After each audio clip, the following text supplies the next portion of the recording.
नमस्कार दोस्तों, मैं हूँ आरती प्रजापति यूट्यूब चैनल पर आप सभी का हार्दिक स्वागत करती हूँ। दोस्तों, आज के इस वीडियो में हम 22 नवंबर 2021 में फर्स्ट शिफ्ट में जो पेपर हुआ था उसका फुल पेपर का हम सॉल्यूशन करने वाले। ओके, अभी आगे भी हमने 4 पेपर हमने कंप्लीट मतलब कि उसका सॉल्यूशन करवाया हुआ है।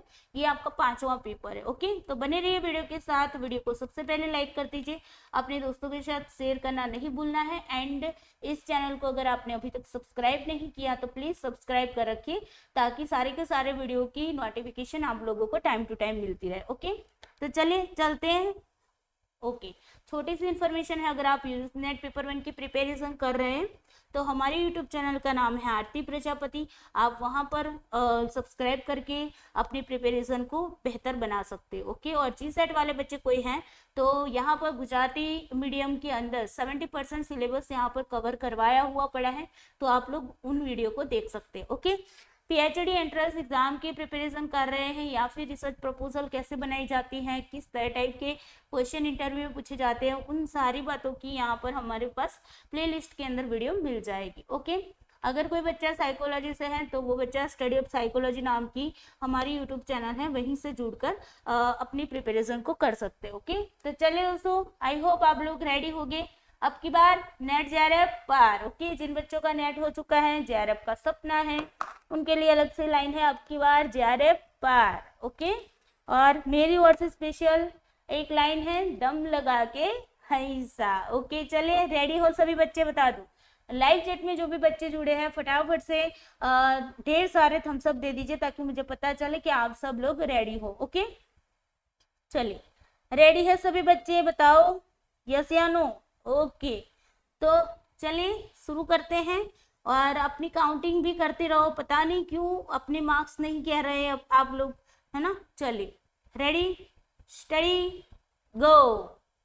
सबसे पहला क्वेश्चन आपके सामने है, अनुसंधानों में प्रभावी शिक्षण का मुख्य व्यवहार किसे माना जाता है? चलिए, की बिहेवियर किसको माना जाता है बताइए।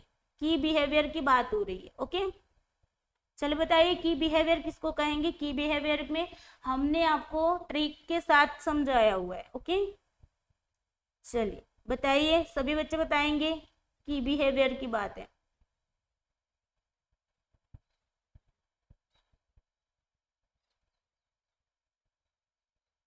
चलो, तो यहाँ पर आंसर क्या आएगा आपका? Teacher task orientation.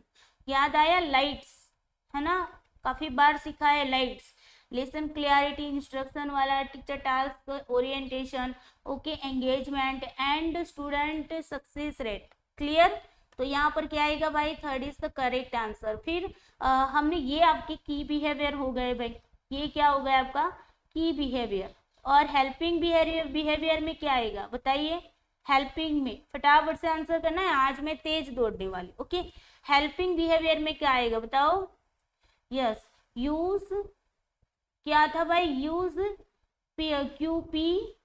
Yes, Q P. फिर क्या था? यूज क्यू पी एस था। क्या था बताओ? Yes, use Q P. P के बाद क्या था बताओ? मैं भी भूल गई, बताओ हेल्पिंग बिहेवियर में क्या आएगा? सभी बच्चे आंसर करेंगे। भले ही मैं ये रिकॉर्डेड क्लास बना रही हूँ, लेकिन आप लोगों की कमेंट में जरूर पढ़ती हूँ। ओके, लाइव चैट के अंदर जो बच्चे कमेंट करते हैं उसको मैं जरूर से पढ़ती हूँ। चलिए सभी बच्चे आंसर करेंगे, मुझे आप लोगों से आंसर चाहिए। ओके, पांचों के पांच नाम बता देना है। हेल्पिंग बिहेवियर में पांचों के पांच। Using student ideas and contribution. Yes, फिर एज का मतलब क्या था? स्ट्रक्चरिंग। यहाँ पर ही आंसर था ना दोस्तों, यहाँ पर ही था। पीटी, है ना। देखो, क्वेश्चनाइन करते हैं, प्रॉबिंग करते हैं, लास्ट में टीचर अफेक्ट आता है। देखो यहाँ से ही आंसर था, फिर भी हम तो ढूंढ रहे थे, है ना। यस, चलिए, तो third is the correct answer. बाकी के जो है वो आपके क्या है भाई? हेल्पिंग है। ओके, याद रखना है, हेल्पिंग बिहेवियर है, ये भी हेल्पिंग का है। फिर यूजिंग वाला भी हेल्पिंग वाला है। ओके, हेल्पिंग का है ये भी। ओके, सीक्वेंस आता है तो आपको ये याद रखना पड़ेगा। ओके, अदरवाइज आप लोग डायरेक्टली भी आंसर कर सकते हो, आपको पता हो तो। ओके, अगर नहीं पता है तो फिर आपको ये क्या करना पड़ेगा?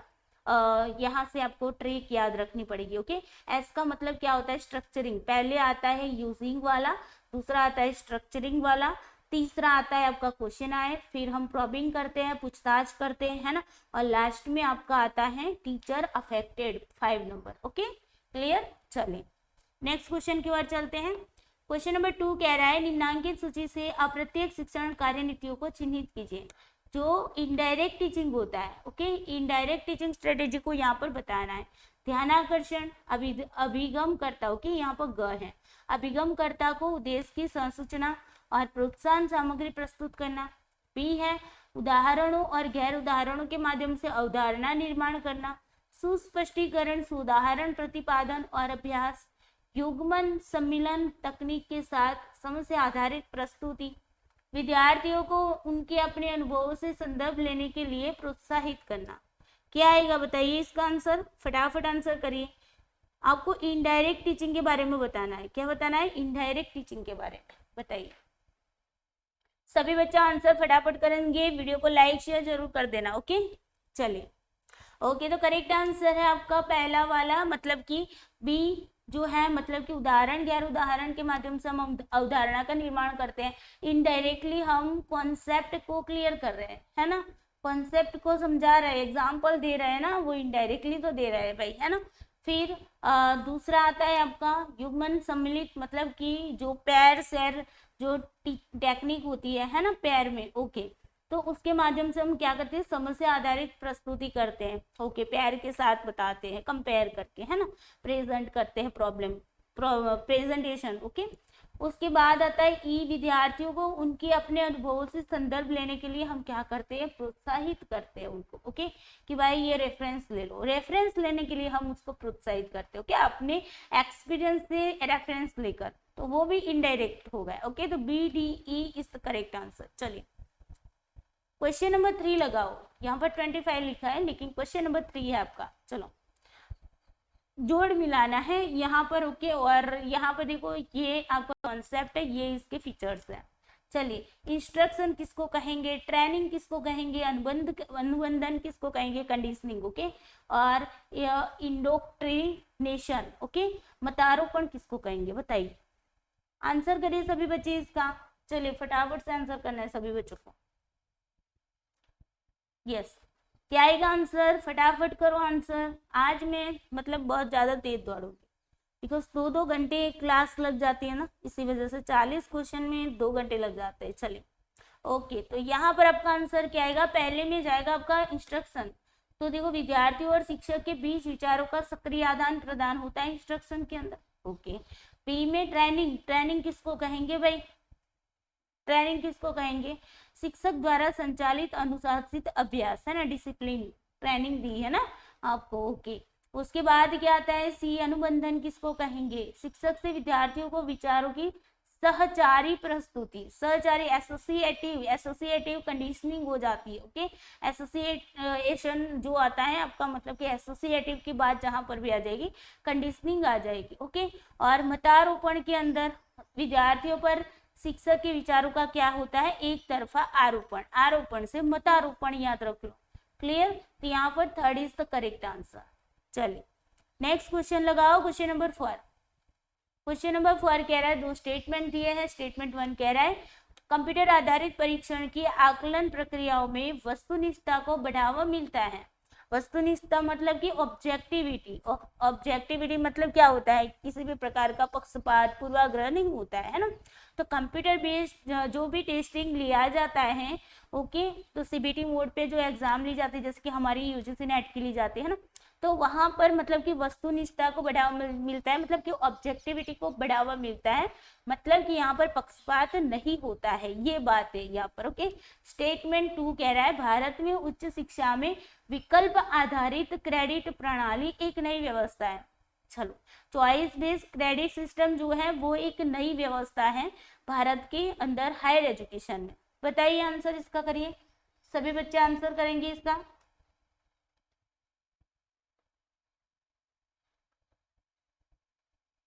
क्या आएगा आंसर? फटाफट करना है आंसर सभी बच्चों को। ओके, अब आप लोगों को टाइम नहीं मिलेगा, अब आपके टाइम मतलब कि फटाफट ही चलेगा ताकि आपको भी प्रैक्टिस बन जाए। ओके, क्योंकि एग्जाम के अंदर 2 घंटे थोड़ी ना लगाओगे 50 क्वेश्चन में। चलो, आंसर इस दोनों के दोनों सही है। ओके, मतलब कंप्यूटर बेस्ड आप देख रहे हैं ना कि भाई सीबीटी मोड पे पेपर भी लीक नहीं होता है ना। तो मतलब कि आप कंप्यूटर पर जैसे ही एग्जाम खत्म कर लिया, आपका रिजल्ट हो जाता है। नेट का ही एग्जाम जो होता है तो मतलब उसमें मतलब वहां पर कोई भी पक्षपात नहीं होता है, ये बात बिल्कुल सही है। और भारत में उच्च शिक्षा में विकल्प आधारित जो चॉइस बेस्ड क्रेडिट सिस्टम है वो नई प्रणाली है। बिल्कुल सही बात है, दोनों के दोनों स्टेटमेंट क्या है, सही है। ओके, क्वेश्चन नंबर 5 लगाओ। अजर्सन रीजन है। अजर्सन कह रहा है कि शिक्षण सहायता प्रणाली जो है टीचिंग सपोर्ट सिस्टम है, पारंपरिक अथवा आधुनिक, इसका उद्देश्य अर्थव्यवस्था को सुदृढ़ करना और शिक्षण अधिगम प्रक्रिया में गुणवत्ता को सुनिश्चित करना है। रीजन क्या बता रहा है, क्योंकि शिक्षण परिणामों को निर्धारित अनुदेशात्मक लक्ष्यों के अनुरूप बनाने के लिए प्रारंभिक आधारिक समर्थन की आवश्यकता होती है। बताइए इसका आंसर। चलिए फटाफट आंसर करना है। ओके,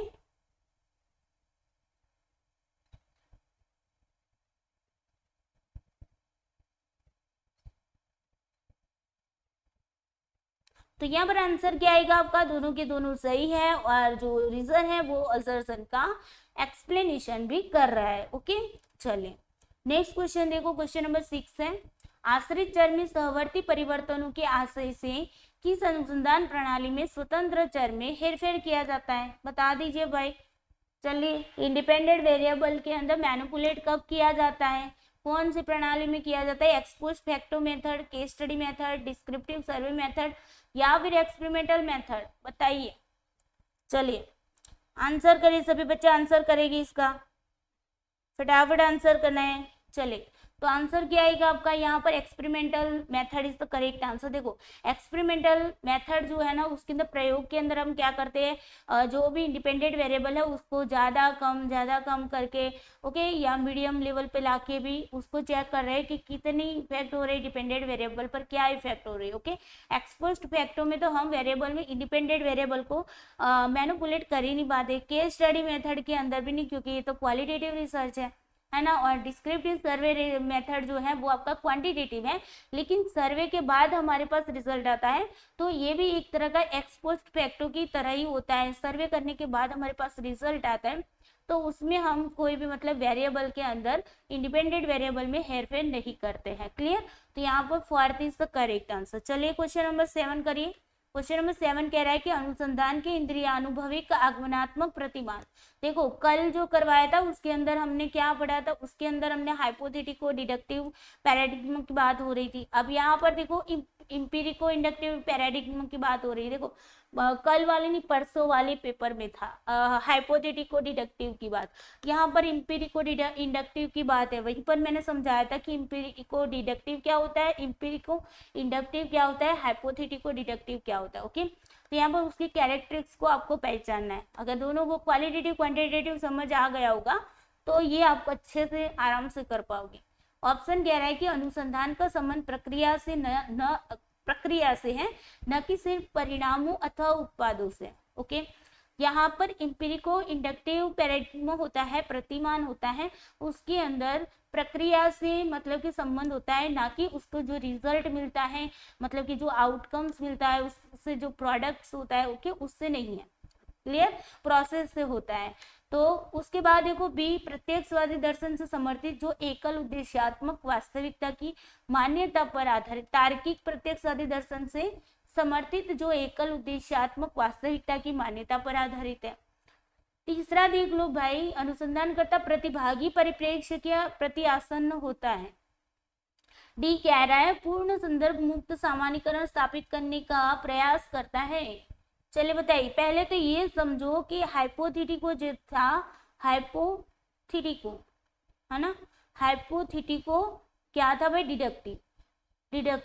अब ये बताओ ये क्वालिटेटिव है या क्वांटिटेटिव, और ये बताओ इंपिरिको जो है, इंपिरिको इंडक्टिव। ओके, ये इंपिरिको इंडक्टिव क्वालिटेटिव है या क्वांटिटेटिव, बस इतना समझ आ गया तो फिर मतलब आपका आंसर यहीं से बन जाएगा। चलिए तो आप बोलोगे ये क्वांटिटेटिव है, मैंने बताया था ये क्वांटिटेटिव होता है ना, और ये क्या होता है, क्वालिटेटिव होता है। अब पहचानो, क्वालिटेटिव क्वालिटेटिव होता है। अब पहचानो क्वालिटेटिव में क्या आता है, बताइए। पार्टिसिपेंट पर्सपेक्टिव आता है, बिल्कुल आता है। तो सी वाले को रखो, बाकी को उड़ा दो पहले से ही। सी वाला हमने रख दिया, सॉरी सी वाला 3 में है ना, सी वाला 3 में है, ओके। उसके बाद देखो, पूर्ण संदर्भ मुक्त सामान्यीकरण स्थापित करने का प्रयास करता है।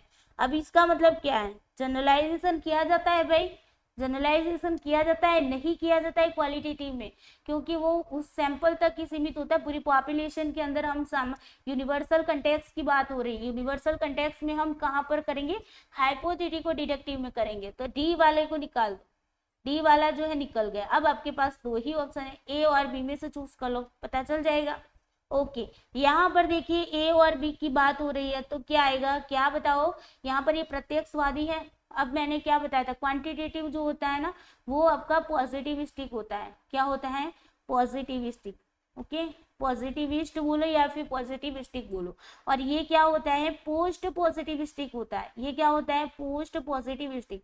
मैंने ऑलवेज आपको बोला है कि भाई आप लोग वर्ड को पकड़ना समझना सीख लो, तो आंसर ऑटोमेटिकली निकल जाएगा। यहाँ पर बात किसकी हो रही है, देखो ना, पॉजिटिविस्ट की हो रही है, तो बी निकल गया आपका। तो यहाँ पर आंसर क्या आएगा, third is the correct answer, A and C, okay. A वाला, यहाँ पर क्या होता है, प्रोसेस को देखा जाता है, उसके आउटकम्स को हम नहीं देखते। आउटकम्स को कहाँ देखते हैं, हाइपोथेटिको डिडक्टिव में, क्योंकि वहां पर हमें क्या करना होता है, जनरलाइजेशन किया करना होता है। क्लियर, ये सारा कुछ बढ़ाया हुआ है, ओके। जाके वीडियो को डीपली देख लेना। अगर जिन बच्चों की अगस्त में एग्जाम है वो लोग तो अवश्य देखे, रिसर्च वाली सारी क्लास बहुत डीपली पढ़ाया है। चलिए, ओके, क्वेश्चन नंबर 8 लगाइए।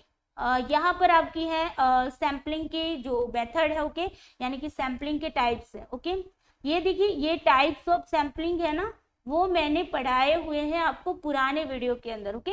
अभी एग्जाम आप लोगों की नजदीक आ रही थी, इसी वजह से मैंने नहीं पढ़ाया। अगस्त वाले को इसकी वीडियो अलग से नई वाली मिल जाएगी, ओके।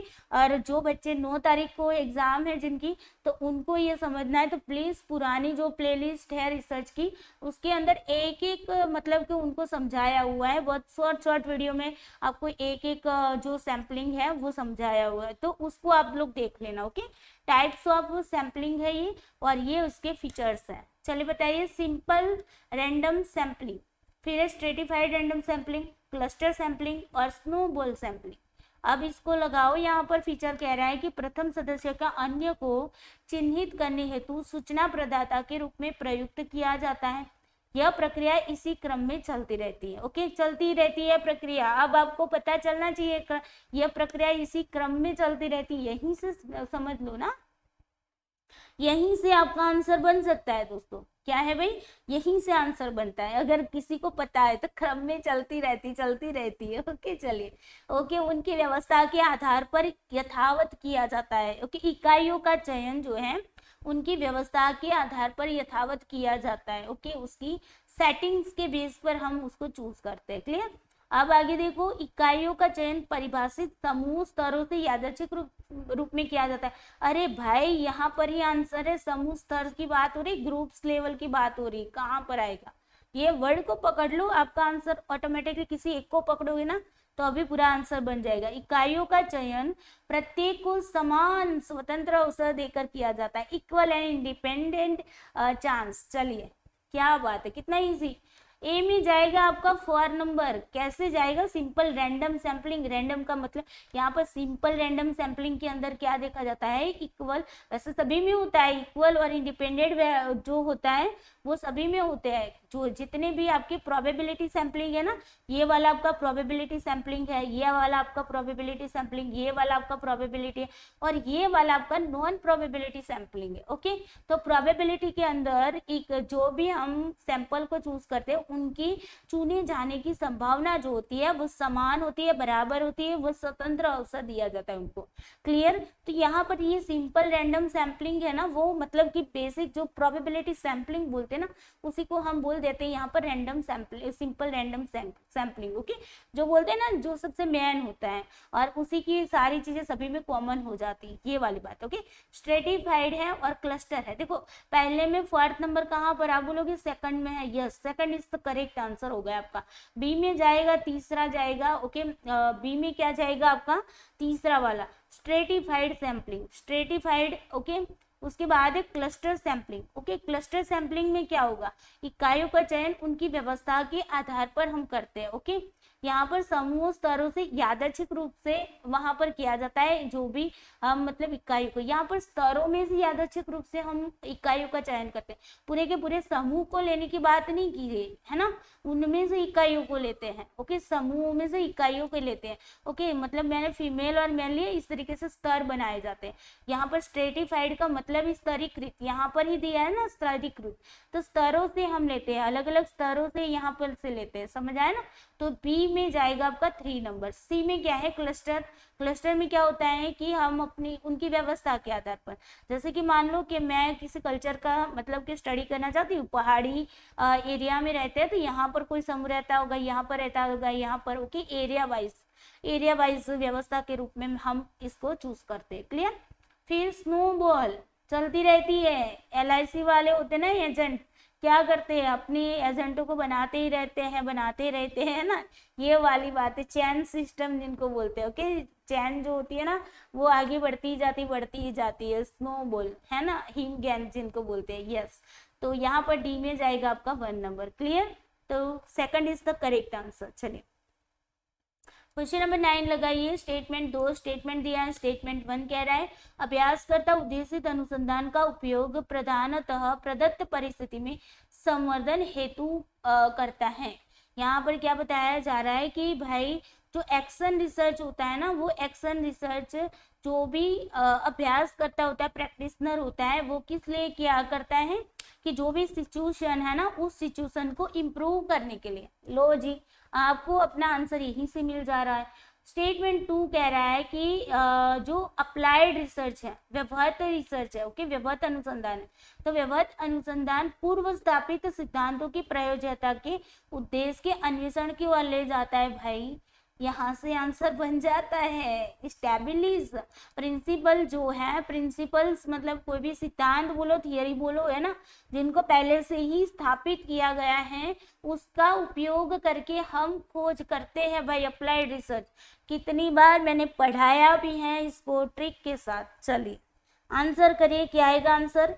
यस, वेरी गुड, दोनों के दोनों स्टेटमेंट क्या है, बिल्कुल सही। एक्शन रिसर्च में हम क्या करते हैं, सिचुएशन को इम्प्रूव करने की कोशिश करते हैं। अप्लाइड रिसर्च में क्या करते हैं, फंडामेंटल रिसर्च के अंदर जो भी रिसर्च किया गया है, जो भी थियरी बनाई गई है, जो लॉज बनाए गए, प्रिंसिपल्स बनाए गए हैं, उसका यूज करके हम क्या करते हैं, खोज करते हैं। क्लियर।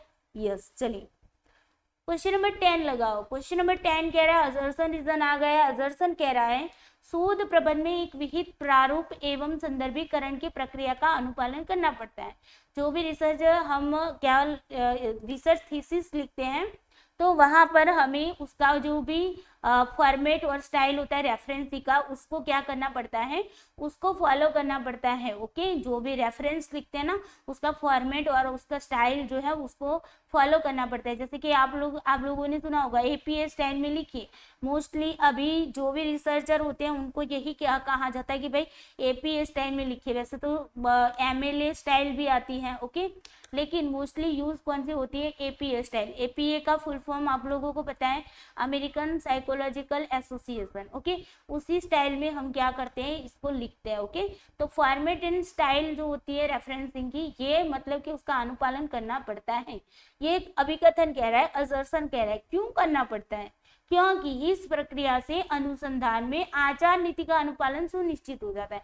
क्योंकि यहाँ पर रिसर्च इथिक्स के अंदर हम मतलब कि जो आचार नीति शास्त्र का मतलब क्या होता है, रिसर्च इथिक्स जो है ना, उसका हमने पालन किया है, ये निश्चित हो जाता है। बताइए, चलिए इसका आंसर करिए।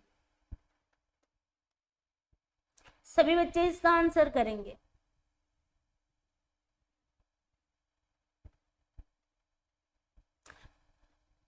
ओके, तो यहाँ पर पहला वाला तो सही है, बिल्कुल भी सही है ना, क्योंकि हम उसी फॉर्मेट स्टाइल के अकॉर्डिंग हम रेफरेंस लिखते हैं, बिल्कुल सही बात है।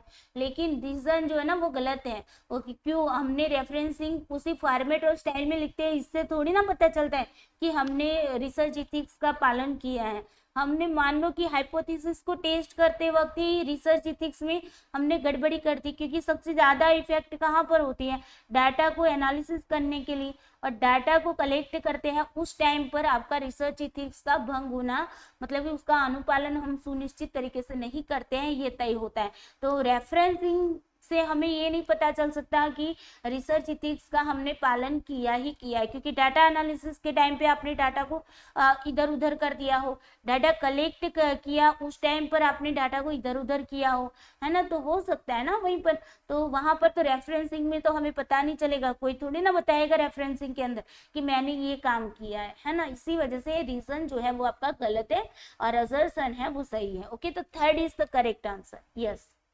चलिए क्वेश्चन नंबर 11 लगाइए, निम्नलिखित में से कौन सा संचार की भौतिक बाधा का उदाहरण है? भाई फिजिकल बैरियर की बात हो रही है, कल्चर डिस्पैरिटी, सांस्कृतिक भिन्नता, इन अटेंशन, अनअवधान, ओके, वर्बलिज्म, शब्दांडर, और इल हेल्थ, अस्वस्थता।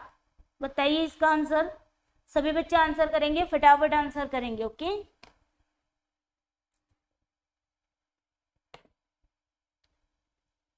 Yes, correct answer is the ill health, अस्वस्थता। ओके, हमारी हेल्थ, इल का मतलब होता है बीमार, इल का मतलब क्या होता है, बीमार, तो हेल्थ हमारी खराब होती है, अस्वस्थता का मतलब ही ये है। ओके, तो वो हमारी फिजिकल पार्ट के रिलेटेड आ जाती है ना, तो फिजिकल बैरियर जो होता है वो हमारा इल हेल्थ से रिलेटेड है। ओके, चलिए उसके बाद बात करते हैं क्वेश्चन नंबर 12 की। कक्षा संचार में शिक्षक द्वारा सृजनात्मकता, सहसंबंधता और विश्लेषण की क्षमता का प्रदर्शन किस श्रेणी का कौशल कहलाता है? भाई आपके अंदर जो कक्षा संचार जो होती है, क्लासरूम कम्युनिकेशन है, उसके अंदर टीचर के द्वारा क्या किया जाता है, क्रिएटिविटी को शो किया जाता है, को रिलेशन एंड एनालिसिस को क्या किया जाता है भाई, यहाँ पर प्रदर्शित किया जाता है, शो किया जाता है। तो ये कौन से कौशल कहलाएगा? थिंकिंग स्किल कहलाएगा, एक्सप्रेशन स्किल कहलाएगा, मीडिया यूटिलाइजेशन स्किल कहलाएगा, या फिर ह्यूमन स्किल कहलाएगा? बताइए आंसर। एक ही वर्ड से आपको यहाँ पर आंसर मिल जा रहा है, एक ही वर्ड को अगर जो किसी ने पकड़ लिया तो मतलब साइकोलॉजी वाले तो इसको पक्का वाला पकड़ लेंगे, बिकॉज साइकोलॉजी वालों को ये पता है। चलिए, यस, क्रिएटिविटी किसमें आती है बताओ ना? क्रिएटिविटी थिंकिंग से रिलेटेड है, थिंकिंग से रिलेटेड, चिंतन से रिलेटेड। ओके, तो answer is the first. Clear? चलिए क्वेश्चन नंबर 13 करिए। संचार की आवश्यकता क्यों है भाई? कम्युनिकेशन की आवश्यकता क्यों होती है? फॉर सोशल इंटरेक्शन, सामाजिक अन्योन्य क्रिया हेतु, सामाजिक सोशल तरीके से इंटरेक्शन करने के लिए, प्रसन्नता हेतु, अपनी हैप्पीनेस के लिए आप कम्युनिकेशन कर रहे हो, संदेश की संप्रेषणीयता हेतु, मतलब कि मैसेज को अंडरस्टूड करने के लिए, ओके, मैसेज को अंडरस्टूड करने के लिए आप उसका यूज करते हैं। ओके, उसके बाद अनुभव साझा करने हेतु, अपने एक्सपीरियंस को शेयर करने के लिए कम्युनिकेशन करते हो, परंपराओं के संरक्षण हेतु, प्रोटेक्शन, ट्रेडिशन को आप प्रोटेक्शन मतलब उसका रक्षण करने के लिए, हमारी जो परंपराएं है उसको उसका संरक्षण करने के लिए हम कम्युनिकेशन कर रहे हैं। बताइए क्या आंसर रहेगा इसका? ये बहुत इजी क्वेश्चन है। ओके, कम्युनिकेशन के क्वेश्चन जो होते हैं वो बहुत ही इजी होते हैं, मतलब कि थोड़ा सा ही लॉजिक लगाने की जरूरत है। बताओ ना, कम्युनिकेशन क्यों करते हैं आप? सोशल इंटरेक्शन के लिए, सामाजिक अंतर क्रिया करने के लिए, एक दूसरे के साथ बातचीत करने के लिए, है ना। तो ये वाला सही है, ए वाले को रखो, बाकी को उड़ा दो। उसके बाद हैप्पीनेस के लिए कम्युनिकेशन करते हो? नहीं जी, यहाँ पर मैसेज को अंडरस्टूड करने के लिए भी कम्युनिकेशन किया जाता है। मैसेज नहीं समझ आता है तो फिर कम्युनिकेशन करना पड़ता है। Yes, okay. उसके बाद देखो, शेयरिंग ऑफ एक्सपीरियंस, अपने एक्सपीरियंस को साझा करने के लिए, मेरे अनुभवों को आपके साथ में शेयर कर रही हूँ कम्युनिकेशन के माध्यम से। यस, बिल्कुल। तो ACD is the correct answer. Protection, अरे परंपराओं को प्रोटेक्शन करने के लिए कम्युनिकेशन थोड़ी ना किया जाता है ना। तो ACD is the correct answer, second is the correct answer. Okay, चलिए आगे बढ़ते हैं, क्वेश्चन नंबर 14 आ गए आपके सामने। यहाँ पर कम्युनिकेशन के टाइप्स दिए हैं और यहाँ पर उनकी मतलब कि थोड़ी सी विशेषताएं दी हैं। चलिए, मास कम्युनिकेशन किसको कहेंगे? फिर इंट्रापर्सनल कम्युनिकेशन, बहुत ही देखो यहाँ से क्वेश्चन आए ही है। कम्युनिकेशन के टाइप्स मैंने पढ़ाए हुए हैं और ये पुरानी वाली वीडियोस जो है ना उसमें मैंने सारी डिटेल्स में पढ़ाए हुए, इसी वजह से अभी मैंने नहीं पढ़ाए, तो पुरानी वाली वीडियोस जरूर देख लेना। टेलीग्राम के अंदर मैंने सीक्वेंस में डाल के सारी मतलब कि लिंक एक सीक्वेंस में डाल के भेजी हुई है। ओके, तो टेलीग्राम चैनल में जाके प्लीज उसको देख लेना। इंट्रापर्सनल कम्युनिकेशन, ग्रुप कम्युनिकेशन और इंटरपर्सनल कम्युनिकेशन। इंट्रा और इंटर में बहुत सारे बच्चे गलत कर देते हैं, है ना। मास कम्युनिकेशन किस में आएगा बताओ? मास कम्युनिकेशन, चलिए इसको छोड़ो, यहाँ से ही पकड़ो ना। इंट्रापर्सनल क्या होता है? अतः व्यक्तिक संचार। इंट्रा, अपने अंदर से बात करनी, अपने खुद से बात करनी, अपने मन से बात करनी। जैसे कि मैंने परसों वाली क्लास में भी आशीष का एग्जाम्पल दिया था। आशीष बोलता था कि भाई हमें तो कुछ भी करके पीएचडी में एडमिशन लेना, खुद से बात करना। इंट्रा का मतलब है खुद से बात करना, अपने आप से बात करना। हम कभी कभी अपने आप से बातें करते हैं ना, यस, तो उसको बोलते हैं इंट्रापर्सनल। ओके, तो यहाँ पर क्या है? स्वयं के साथ संचार हेतु। बी में चला गया आपका 3, बी में चला गया 3। चले, बी में कहाँ पर 3 है? यहाँ पर भी है भाई, यहाँ पर भी है, कोई बात नहीं, आगे चलेंगे ना। यस, अब देखो इंटरपर्सनल। इंटरपर्सनल क्या होगा बताओ? इंटरपर्सनल में क्या आएगा? इंटरपर्सनल में क्या आएगा? ओके, ग्रुप कम्युनिकेशन किस में आएगा? ग्रुप कम्युनिकेशन किस में करोगे बताओ? ग्रुप कम्युनिकेशन किस में करेंगे फटाफट? यस, क्लासरूम टीचिंग में ग्रुप कम्युनिकेशन ही होगा ना। सभी बच्चे होंगे, एक दूसरे के साथ बातचीत करते होंगे, तो क्लासरूम टीचिंग क्या है भाई? आपका ग्रुप कम्युनिकेशन है। तो सी में चले जाओ ना, 2 नंबर कहाँ है? देखो अब हमारे पास 2 ही ऑप्शन थे, 3 वाला और 1 वाला, उसमें सी में 2 कहाँ है? यहाँ तो नहीं है भाई, तो ये गया आपका काम से फर्स्ट नंबर वाला आपका सही हो गया। मास कम्युनिकेशन चला गया मशीनी संदेश संप्रेषण हेतु, मैकेनिकल मैसेज ट्रांसमिशन करना है तो मास कम्युनिकेशन का यूज कर लो। ओके, उसके बाद है आपका कौन सा रह गया भाई? यस, डी वाला इंटरपर्सनल आ गया। और अच्छा, इंटरपर्सनल रह गया, तो ये रहा गलियारा चर्चा। ओके, कॉरिडोर डिस्कस जो करते हैं वो इंटरपर्सनल, एक दूसरे के साथ डिस्कस करना। ओके, एक दूसरे के साथ 2 पर्सन आपस में एक दूसरे के साथ क्या कर रहे हैं भाई? कम्युनिकेशन कर रहे हैं, इंटरपर्सनल है। कोई पर्सन खुद से बात कर रहा है तो इंट्रा हो गया। ये क्या होगा? इंट्रा। ये क्या हो गया? इंटर। समझ आ रहा है ना? Yes, clear. और ग्रुप में तो सभी मतलब के बहुत सारे बच्चे होंगे और इसमें डिस्कस करेंगे, उसको ग्रुप कम्युनिकेशन बोलते हैं, है ना। क्लियर, चलो, तो यहाँ पर first is the correct answer. Okay, question number 15 लगाओ। क्वेश्चन नंबर 15 कह रहा है असर्शन रीजन आपका दिया हुआ है। असर्शन कह रहे हैं अगर कोई व्यक्ति अपने बालों से भारयुक्त ट्रक को खींचता है तो ये समाचार बन जाती है भाई। अपने बालों से जो ट्रक होती है, भारी ट्रक होती है, उसको खींचता है तो वो न्यूज बन जाती है। सही है गलत है वो तो आपको बताना है। ओके, रीजन क्या बताए? क्योंकि असामान्य चीजें अपनी विचित्रता के कारण समाचार बन जाती है और लोक रुचि का सृजन करती है। चलिए बताइए क्या आंसर है। ये तो बहुत इजी है, मतलब कि उसको सोचने की भी जरूरत नहीं। बिल्कुल सही बात है। आपने किसी को अपने बालों से भारी ट्रक को खींचते हुए देखा होगा तो वो न्यूज बनेगी, बनेगी, बिल्कुल बनेगी। अभी अभी जस्ट में 2 दिन पहले यूट्यूब पर एक वीडियो मेरे सामने आई थी। वहां पर था कि एक पति ने अपनी पत्नी को मुंह दिखाई के टाइम पे एक मतलब कि घर बना के दिया, जिस तरीके से मतलब कि क्या बोलते, शाहजहां ने बनाया था मुमताज के लिए ताजमहल, इसी तरीके से एक पति ने 3 मंजिला एक घर बना के दे दिया। अब ये घर की विशेषता क्या थी पता है? ये घर जो है ना, इस तरीके से, ये जो बोलते हैं ना, उसकी मतलब वो है 6 फीट ही था। इसकी जो ये मतलब लंबाई होती है ना, लंबाई, तो वो लंबाई कितनी? 6 फीट है। और यहाँ पर ये जो ऊंचाई होती है ना उसकी, वो ऊंचाई मतलब कि बहुत थी, मतलब 3 मंजिला थी, यहाँ पर 3 मंजिला। लेकिन ये जो लंबाई है ना वो कितनी थी? 6 फीट।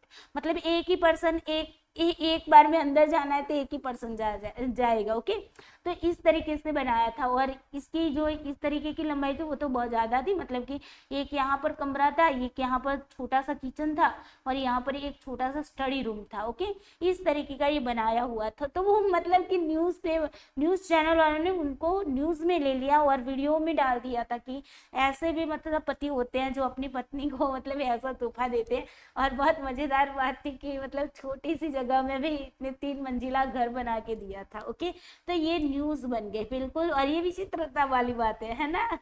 यस, ओके, तो यहाँ पर दोनों के दोनों सही है और रीजन जो है वो असर्शन का एक्सप्लेनेशन भी कर रहा है। ओके, चलिए क्वेश्चन नंबर 16 देखते हैं। स्मिता अपनी स्कूटी से उत्तर दिशा की ओर प्रस्थान करने के उपरांत बाएं मुड़ी। देखो ये स्मिता है, ओके, अपनी स्कूटी लेकर जा रही है। तो स्कूटी तो मुझे बनानी भी नहीं आती है। ओके, ऐसा कुछ होती है स्कूटी, मुझे बनानी नहीं आती। ओके, लेकिन फिर भी ट्राई कर लेते हैं। ओके, कोई बात नहीं, ऐसा कुछ होता है। यस, ओके, अच्छा यहाँ पर ये वाला होता है, ऐसे होती है ना स्कूटी। यस, तो यहाँ पर ये स्कूटी है मान लो, और ये स्कूटी जो है वो स्मिता जो है वो अपनी स्कूटी को उत्तर दिशा की ओर ले जाती। कहाँ पर? उत्तर दिशा की ओर ले जा रही। ओके, अब वह क्या करती है? अब बाएं मुड़ी। बाएं मतलब कौन सी साइड होगी? दाएं, बाएं, है ना। तो दाएं का मतलब होता है राइट साइड पे, है ना। ये क्या है? दाएं, राइट साइड पे। दाया, है ना, दाया, दाया ऐसे लिखते हैं ना। और वो मुड़ती कहाँ पर? ये बाया, ये क्या है? बाया। ओके, मतलब कि लेफ्ट साइड पे मुड़ती है। ओके, अब वो मुड़ती है, लेफ्ट साइड पे मुड़ती है और फिर पुनः पुनः बाएं साइड पे फिर से मुड़ती है। मतलब ये यहाँ पर मुड़ी, स्मिता यहाँ से निकली थी और उत्तर की ओर चली, फिर आगे जाके वो फिर मुड़ी बाईं ओर, और फिर जाके वो आगे चल के वो क्या हुआ भाई, उसने फिर से बायां मुड़ा। बायां मुड़ा मतलब ये हो जाएगी राइट साइड, यहाँ से वो यहाँ पर खड़ी है तो ये राइट साइड हो गई और ये बाईं ओर हो गई, है ना, मतलब कि लेफ्ट साइड। अब वो वहां से चलती है, कितना आती है? 4 किलोमीटर आती है। देखो ये बाएं मुड़ी और पुनः बाएं मुड़कर 4 किलोमीटर गई। अब वो यहाँ से गई, देखो यहाँ से निकली, उत्तर की ओर चली, फिर बायां मुड़ी, यहाँ पर मुड़ी, उसके बाद दोबारा से बायां मुड़ी और 4 किलोमीटर चली। कितना चली? 4 किलोमीटर। अगर अब वह अपने प्रस्थान बिंदु से 2 किलोमीटर दूर है, मतलब ये उसका प्रस्थान बिंदु था, वहां से वो कितना है भाई? वहां से वो, मैं इसको थोड़ा सा ठीक कर लेती हूँ। ओके, इसको मैं थोड़ा सा अच्छा बना लेती हूँ, थोड़ा सा वेट करें। ओके, इसको तो भले रहा। वो यहाँ से चली, उत्तर की ओर चली, फिर बायां मुड़ी, यहाँ मुड़ी, फिर से बायां मुड़ी और ये 4 किलोमीटर चली। इसका मतलब हमें बताया है। और अब वो क्या है? अपने प्रस्थान बिंदु, मतलब यहाँ से वो कितना किलोमीटर की दूरी में है? 2 किलोमीटर की दूरी में। ओके, तो और वो भी कहाँ पर है? पश्चिम की ओर है। तो ये पूर्व हुआ, है ना, तो ये पश्चिम हुआ। यस, हुआ, ये पश्चिम हुआ। पश्चिम दिशा में वो अपनी जो प्रस्थान स्थान से कितना दूर है? 2 किलोमीटर दूरी पे है। तो उत्तर दिशा में उसने कितने किलोमीटर की शुरुआती यात्रा की? तो उत्तर दिशा में उसने, मतलब कि यहाँ से उसने ये उत्तर दिशा की ओर आई थी, ये यात्रा उसने कितनी की? बताओ। अब देखो, आप ही सोचो ना कि वो यहाँ से चली, फिर बाईं मुड़ी, फिर बाईं मुड़ के वो 4 किलोमीटर चली, तो अपने प्रस्थान बिंदु से वो सीधा यहाँ पर 2 किलोमीटर बता रही है। मतलब कि इसने ये जितना अंतर तय किया था उतना ही ये था। सिंपल सी बात ही, तो आंसर क्या आएगा? 4 किलोमीटर। समझ आए ना? तो second is the correct answer. Okay, चलिए क्वेश्चन नंबर 70 कह रहा है किलोमीटर प्रति घंटे की, अच्छा यहाँ पर 50 लिख देना। ओके, 50 किलोमीटर प्रति घंटे की गति से चल रही 108 मीटर लंबी रेलगाड़ी विपरीत दिशा से आ रही। ओके, 112 मीटर लंबी रेलगाड़ी को 6 सेकंड में पार करती है। दूसरी रेलगाड़ी की गति क्या होगी? बताइए। यहाँ पर क्या बताया जा रहा है भाई कि 50 किलोमीटर प्रति घंटे की 50 किलोमीटर प्रति घंटे की गति से चल रही एक रेलगाड़ी है। ओके, 108 मीटर लंबी है। कितनी है? 108 मीटर लंबी है। ओके, और वो विपरीत दिशा से, मतलब कि उसकी विपरीत दिशा ऐसे आएगी, यहाँ से आएगी, है ना। तो विपरीत दिशा से आ रही 112 मीटर लंबी रेलगाड़ी को वो कितने में? 6 सेकंड में वो क्या करती है? पार करती है। तो दूसरी रेलगाड़ी की गति क्या है? बताइए। अब यहाँ पर आपका आपको पता होना चाहिए कि जब भी हम स्पीड ढूंढते हैं तो स्पीड इज इक्वल टू क्या होती है, speed is equal to distance बटे टाइम। मतलब कि यहाँ पर स्पीड मतलब चाल, चाल इज इक्वल टू, अगर हमें चाल ढूंढनी है, यहाँ पर हमें चाल पूछी गई, गति पूछी गई है, स्पीड पूछी गई है ना, तो चाल पूछी गई है मतलब कि स्पीड पूछी गई, तो स्पीड इज इक्वल टू चाल इज इक्वल टू डिस्टेंस मतलब दूरी, ओके, बटे क्या है टाइम, टाइम मतलब समय। बस ये फॉर्मूला है, इस फॉर्मूला के आधार पर आपको यहाँ पर काम करना है। अब देखो यहाँ पर ऑलवेज याद रखना कि अगर दोनों रेलगाड़ियां हैं और एक ही दिशा में जा रही है तो उनकी जो दूरी होगी वो भी प्लस होगी। अगर एक यहाँ पर जा रही है, दूसरी विपरीत जा रही है, तो दूरी के कंडीशन में, ओके, क्या दूरी के कंडीशन में वहां पर क्या होगी, दोनों ट्रेनों की जो दूरी है, डिस्टेंस है, वो क्या हो जाएगी, प्लस हो जाएगी। ये आपको एक नियम याद रखना है, ओके। तो यहाँ पर दोनों विपरीत में जा रही है, ओके, लेकिन फिर भी हम उनकी दूरी क्या हो जाएगी, प्लस हो जाएगी, ओके। तो यहाँ पर एस स्पीड हमारे पास एक की स्पीड हमें दी हुई है ना, और एक की हमें निकाल ली है। देखो यहाँ पर 50 किलोमीटर प्रति घंटे वाली जो है वो पहली रेलगाड़ी की दी है, 108 मीटर लंबी रेलगाड़ी है उसकी दी हुई है ना। तो यहाँ पर हम क्या करेंगे, S1 प्लस S2 करेंगे इज इक्वल टू, क्योंकि दोनों की स्पीड देखनी पड़ेगी ना, उसी से तो हमें S2 की जो है मतलब दूसरी रेलगाड़ी है, मतलब कि S2 हो गया, S1 मान लो हमने पहली रेलगाड़ी और दूसरी रेलगाड़ी को हमने S2 कह दिया है ना। तो S2 हमें ढूंढना है, दूसरी रेलगाड़ी की मतलब स्पीड ढूंढनी है, यस।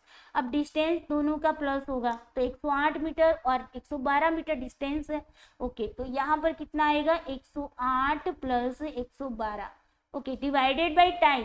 समय जो है ना वो क्या क्या है भाई, समय जो है वो आपको एक का यहाँ पर 6 सेकंड मतलब कि दिया हुआ है ना, समय कितना दिया हुआ है, यस, समय दिया है 6 सेकंड। अब देखो जब आपको यहाँ पर सेकंड में, यहाँ पर मतलब जो स्पीड बताई गई है वो किलोमीटर प्रति घंटे में बताई गई, तो उसके लिए आपको क्या करना पड़ेगा, यहाँ पर सेकंड में है तो उसको कन्वर्ट करना पड़ेगा। तो उसके लिए क्या होता है, 5/18 आपको याद रखना होता है कि आपका जो भी टाइम होता है उसको अगर आपके पास सेकंड में दिया है, यहाँ पर सेकंड में दिया है, तो सेकंड को आपको किलोमीटर प्रति घंटे में अगर आपको क्या करना है भाई, कन्वर्ट करना है, तो कन्वर्ट तो करना पड़ेगा, तभी जाके आपका आंसर आएगा। तो फिर आपको क्या करना है, 5/18 से यहाँ पर गुना करना पड़ेगा, ओके, टाइम के साथ। तो 6 सेकंड इंटू क्या करेंगे, 5/18 करेंगे, ओके। अब देखो S1 हमारे पास कितना है, S1 मतलब पहली वाली, तो 50 किलोमीटर है स्पीड, प्लस आपकी S2 आपको ढूंढनी है, ओके, ये 50 है, ये 50 है, ओके। 108 प्लस 112 कितना होते हैं, आप बोलोगे 220 होता है ना, डिवाइडेड बाई ये 6 है उसको वैसे ही रखो, और ये जो 5/18 है ना, अब इसको कैसे सॉल्व करोगे, इसको देखो यहाँ से भी आप सॉल्व कर पाते हो, 6 दूनी 18, फिर भी आपका 5/2 आ जाएगा, तो ये 2 कहाँ जाएगा, ऊपर की ओर जाएगा, कहाँ पर जाएगा, ऊपर की ओर जाएगा, गुना के संदर्भ में, समझ आया। तो अगर मैं इसको इस तरीके से काट लेती हूँ तो आपके पास क्या बचता है, 5/2 रहता है ना। अब इसको आगे 50 प्लस आपके ये 50 है, 50 plus S2 is equal to 220/6 into 5 है ना। अब ये जो 2 है उसको मैं ऊपर की ओर ले जा सकती, बिल्कुल, यहाँ पर मैं 2 ऊपर की ओर लगी। अब देखो ये 2 कटेंगे, 3 दूनी 6, बिल्कुल, ओके। अब यहाँ पर देखो 5 से भाग चलेगा 220 का, बिल्कुल, तो देखो 5 चौक 20 हो गया, 22 में से 20 गया तो 2 रहा है, यहाँ पर 0, 5 चौक 20, 44 पंचे होंगे आपके 220, ओके। अब आपके पास कितना है, 44 बटे कितना है भाई, 3 है, ओके। अभी हमें 44/3 अगर करना है तो ठीक है, अगर नहीं करना है तो वैसे की वैसे रखो, ओके। और यहाँ पर 44 प्लस 50 हो गया, बटे कितना है आपका, 3 आया, ओके, सॉरी, यस। अब देखो आपके पास कितने बचे, 94/3 बचे, नहीं वेट, इसको थोड़ा सा वेट करो, ओके, इसको थोड़ा सा मैं इसको थोड़ा सा यहाँ पर मैं मिस्टेक कर दी है, ओके, वेट वेट में अपनी तरीके से मैं आपको यहाँ पर बताती हूँ कि वेट करो, यस। यहाँ पर मैंने आपको बताया 5/18, यस, तो इसको थोड़ा सा सॉल्व करते हैं।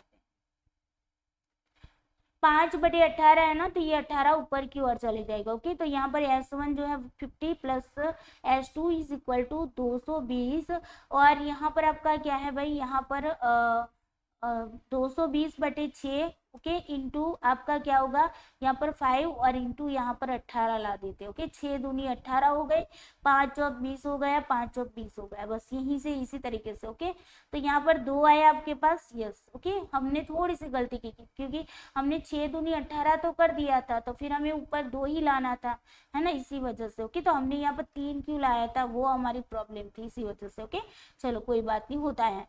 50 plus S2 is equal to 44 into 2 आया, 44 इंटू 2 कितना होगा, 50 plus S2 is equal to कितने होंगे, 4 दूनी 8, 4 दूनी 8। ओके, यहाँ पर वेट, 6 3 18 होंगे, 6 3 18। ओके, यहाँ पर 3 आएगा, क्लियर, 6 3 18, तो 8 चौक 32। ओके, यहाँ पर 3, 4 3 12, 12 3 15। ओके, 152 आ गया आपका, यहाँ पर नहीं 132 आएगा, 4 3 12, यहाँ पर 12, यस, वेट, ओके, चलिए 4 3 12, यहाँ पर 1 आ जाएगा। ओके, और 4 3 12, 12 1 कितना हो गया, 13, 132। अब ये प्लस 50 है ना, उसको यहाँ पर लाएंगे, बिल्कुल, तो S2 is equal to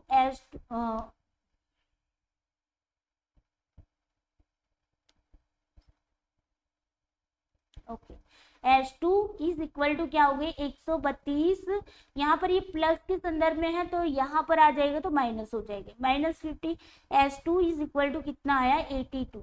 okay, तो यहाँ पर करेक्ट आंसर क्या आएगा, 82 किलोमीटर। क्लियर, यहाँ पर हमने कुछ नहीं किया है, जो फॉर्मूला है उसी को फॉलो किया है, उसी के बेस पर यहाँ पर आंसर किया। ओके, यहाँ पर मैंने 5/18 किया था ना, तो 6 3 18 आता था, तो 3 ऊपर की ओर आएगा, हमने यहाँ पर 2 लगा दिया था, बस यही हमने गलती की थी। ओके, चलिए, तो fourth is the correct answer आपका। चलिए, क्वेश्चन नंबर 18 लगाओ। अगर 30 मीटर की सीढ़ी 15 मीटर की दीवार से इस प्रकार लगाई जाए कि वह दीवार के शीर्ष को छूती हो, तो दीवार का उन्नयन कोण बताइए।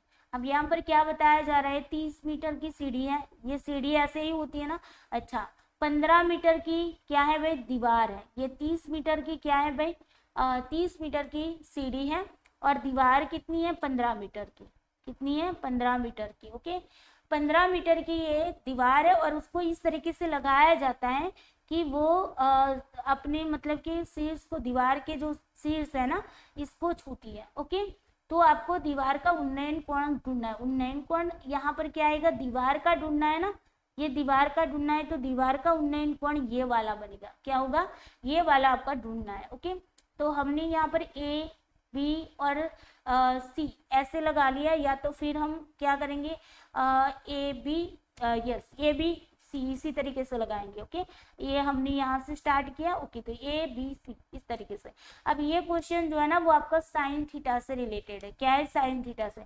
साइन थीटा जो होता है ना, आपने 10वीं में पढ़ा होगा, sine theta is equal to, इसका जो फॉर्मूला क्या बनता है, AB divided by BC। Okay, तो यहाँ पर आपका AB डिवाइडेड बाई BC क्या बनेगा, तो sine theta is equal to, AB कितना है आपके पास, 15 है, यस, 15 बटे BC कितना है आपके पास, 30 है। ओके, 15 दूनी कितना होता है, 30। तो साइन थीटा आपका कितना बना, sine theta is equal to 1/2। अब साइन थीटा अगर 1/2 है, तो साइन क्या बनेगा, साइन इज इक्वल टू, इसका मतलब कि जो कोण में निकालना है, तो साइन इज इक्वल टू, अब देखो sine theta is equal to 1/2 है, इसका मतलब होता है कि 30 डिग्री होता है, इसका मतलब 30 डिग्री फिक्स ही होता है, समझ आया ना। ये फिक्स वैल्यू है, जिस तरीके से पाई की वैल्यू होती है ना, पाई की वैल्यू होती है, उसी तरीके से इसकी भी वैल्यू है। ओके, फिक्स वैल्यू की अगर 1/2 आता है, तो 30 डिग्री उसकी वैल्यू बनती है। ओके, तो साइन की वैल्यू क्या बनेगी, साइन थीटा अगर आपका 1/2 है, तो इसका मतलब हो जाएगा 30 डिग्री आपका एंगल बन जाएगा। ओके, तो यहाँ पर क्या आएगा answer, third is the correct answer. अब यहाँ पर आपको दीवार का उन्नयन पूछा है ना, ये दीवार है, और दीवार का उन्नयन ये वाला है। अगर आपको सीढ़ी का पूछा जाए, तो यहाँ पर मैं आपको ये भी बता दूं, सीढ़ी का उन्नयन पूछा जाए तो क्या करोगे, तो सीढ़ी का जब उन्नयन पूछा जाएगा तो सीढ़ी यहाँ पर है ना, तो इसका उन्नयन क्या आ जाएगा, ये वाला आ जाएगा। ओके, अब इसको ढूंढना है तो आपको क्या करना पड़ेगा, इसको ढूंढना है तो आपको क्या करना पड़ेगा, फॉर्मूला तो वही का वही, जो साइन थीटा वाला है ना वही का वही। देखो एग्जाम में आपको यहाँ पर दीवार का पूछा है तो हो सकता है इस बार आपको सीढ़ी का भी पूछ ले, है ना, कुछ भी पूछ सकते हैं, यस थोड़ा सा चेंज करके मॉडिफिकेशन करके आपको पूछ सकते हैं। तो जब आपको सीढ़ी का पूछा जाएगा तब आपका क्या बनेगा, कोस बनेगा, कोस थीटा जिसको बोलते हैं कोस थीटा। तो कोस थीटा का भी वही है A B divided by B C. अब हमारे पास cos theta is equal to A B कितना है 15/30 है ना 15, और बी सी है आपके पास 30। तो यहाँ पर भी 1/3 ही आया, cos theta is equal to 1/2। अब इसका मतलब क्या होता है पता है, इसका मतलब ये होता है, देखो सीढ़ी का उन्नयन होगा ना, वो किस तरीके से होगा, यस। तो यहाँ पर कोस थीटा क्या बनेगा पता है, कोस थीटा कितना बनेगा, तो अगर cos theta is equal to 1/2 है मतलब 1/3 है, तो इसका मतलब होगा 60 डिग्री। क्या होगा, 60 डिग्री। समझ आया, ये किसका निकला, सीढ़ी का। आपको पूछा किसका गया है, दीवार का। समझ आई ना बात, यस ओके। तो यहाँ पर आपका आंसर कौन सा आएगा, 30 डिग्री। अगर सीढ़ी का पूछेगा तो क्या आएगा, 60 डिग्री। याद रखना है सभी बच्चों को। ओके चलिए, क्वेश्चन नंबर आपका 19 है। अगर किसी कुर्सी को 752 रुपये में बेचने पर अर्जित लाभ उसी कुर्सी की 400 रुपये में की गई बिक्री से होने वाली हानि का 1.2 गुना है, तो कुर्सी का लागत मूल्य क्या है। अब प्रॉफिट और लॉस दोनों की बात हो रही है। प्रॉफिट का अगर हम मतलब निकालते तो एसपी माइनस सीपी होता है, लॉस का अगर निकालेंगे तो क्या करेंगे, सीपी में से एसपी को माइनस करेंगे, बस सिंपल सी बात है ना। अब यहाँ पर क्या बताया जा रहा है बताओ, कि यहाँ पर आपका जो लाभ है वो कितना हो रहा है, लाभ हो रहा है आपका, मान लो आपने सीपी को मान लिया एक्स, सीपी को मान लो एक्स और एसपी को अच्छा सीपी को एक्स मान लो अभी। ओके सीपी को क्या मानेंगे, एक्स मान लेते हैं। ओके सीपी के बेस पर ही हम चलते हैं, यस। तो यहाँ पर प्रॉफिट इज इक्वल टू क्या होगा भाई, सीपी जो है वो उसको हमने एक्स मान लिया है ना, तो प्रॉफिट कब होगा बताओ, प्रॉफिट कब होगा, तो हमारे पास एसपी में से हम सीपी को माइनस करेंगे है ना। तो यहाँ पर हमारे पास एसपी तो है ही, सेलिंग प्राइस तो है ही ये वाली, है ना, तभी तो सेलिंग प्राइस अगर ज्यादा होगी तभी प्रॉफिट होगा। तो ओके ये वाला पहले लगाओ, profit is equal to SP minus CP. CP को हमने क्या बोल दिया, एक्स बोल दिया, तो profit is equal to SP कितना है हमारे पास 752 है, 752 माइनस कितना होगा भाई, सीपी हमने मान लिया है एक्स। ओके अब ये किसके बराबर है, ये किसके बराबर है, तो जो भी हमारी कुर्सी जो है उसको 400 रुपये में हमने बिक्री की है, तो ये भी बिक्री का मतलब भी ये क्या हुआ, एसपी हुआ है ना। तो एसपी ये जो मतलब कि लॉस हो रहा है ना उसके अंदर एसपी कितना है 400 रुपीज है ना, लॉस हो रहा है उसके अंदर हमारा एसपी कितना है भाई 400 रुपीज है, तो उसके अंदर हमें हानि कितनी हो रही है 1.2 गुना हो रही है ना, प्रॉफिट का मतलब कि 1.2 गुना हमें हो रही है। तो यहाँ पर लॉस इज इक्वल टू क्या करेंगे, लॉस इज इक्वल टू हमारा एसपी मतलब एसपी कितना है 400 है ना। अब उसको देखो जब लॉस निकालते तो सीपी माइनस एसपी करते हैं, बिल्कुल, तो सीपी हमारा एक्स है, एक्स माइनस क्या करेंगे, एक्स माइनस 400 करेंगे, यस।